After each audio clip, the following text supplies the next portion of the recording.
Hello, xin chào các bạn đã quay trở lại với review 5 phút.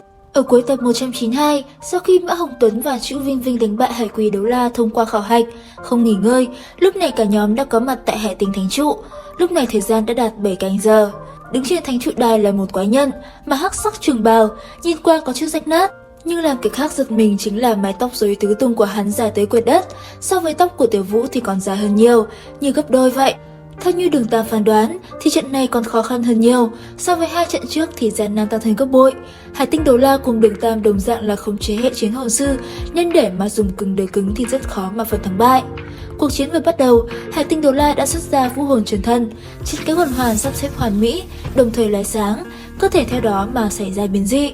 Cơ thể biến thành những xúc tu rất dài, ở đầu mỗi cái còn có những dao hút tròn xoáy, hiển nhiên là chứa độc tố cực kỳ mạnh. Toàn thân lúc này hiện ra thập phần hung ác, không khách khí mà đem công kích đánh thẳng về phía Đường Tam.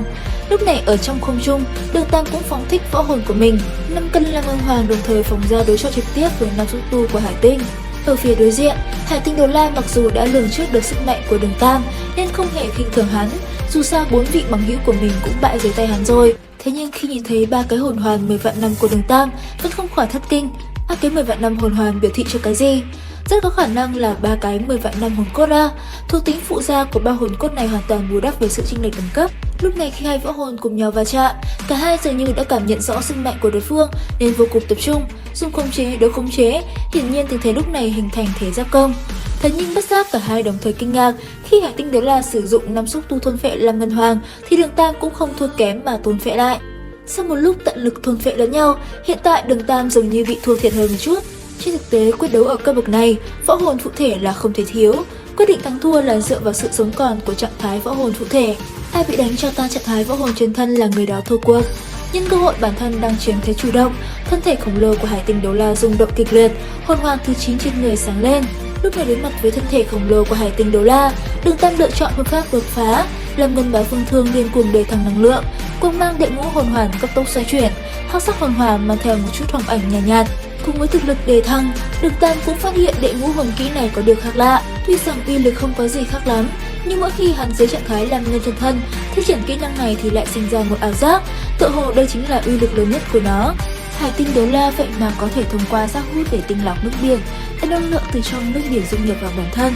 Theo lời Ba Tài Tây, đây là hồn kỹ thứ 9 của Hải Tinh Đấu La, Thiên Xúc Vạn Hấp. Trong phạm vi mà xúc tu có thể đạt được, nó có thể thôn phệ bất kỳ hình thái năng lượng nào, lĩnh vực năng lượng cũng không ngoại lệ. Tại khu vực có nước biển, uy lực của kỹ năng tăng lên 30%. Hồn kỹ thứ 9 này phải nói là cực kỳ kinh khủng. Lúc này đã không còn cách nào khác, Đường Tam liền đưa ra quyết định, đó chính là lấy thôn phệ đối thôn phệ. Ăn vào một cây hưng phấn hồng trà của áo tư tạp, hệ thất hồn hoàn của Đường Tam lập tức được phát động.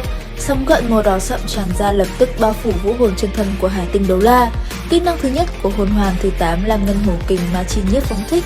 Ngay lập tức, 3 giây choáng váng đã rơi vào người Hải Tinh Đấu La, làm hắn không thể di động. Rất nhanh đem một đòn công kích phóng về phía Đường Tam trực tiếp đối chọi lại. Trong không trung, thân ảnh của Tiểu Vũ cũng lập tức xuất hiện. Vì một chiều này, Đường Tam đã không thể tiếp tục sử dụng Hãn Hải Hộ thân cháo cho Tiểu Vũ ẩn thân nữa. Ở phía bên kia, Hải Tinh Đấu La muốn thoát ra ngoài nhưng lại không có cách nào cả. Một lát sau, khi đã di chuyển đến trung tâm, Bát Chu Mâu mạnh mẽ đâm chặt vào cơ thể con bạch tuộc khổng lồ. Lần này, Đường Tam đem tất cả năng lượng của bản thân tập trung dùng vào việc thôn phệ. Cùng với đó, cực độc theo Bát Chu Mâu cũng lan tràn bên trong cơ thể con bạch tuộc kia. Rất nhanh, bản thể của Hải Tinh Đấu La liền trở nên vặn vẹo méo mó. Đến đây thì hết tập 193 Đấu La Đại Lục. Xin chào và hẹn gặp lại các bạn ở những video tiếp theo.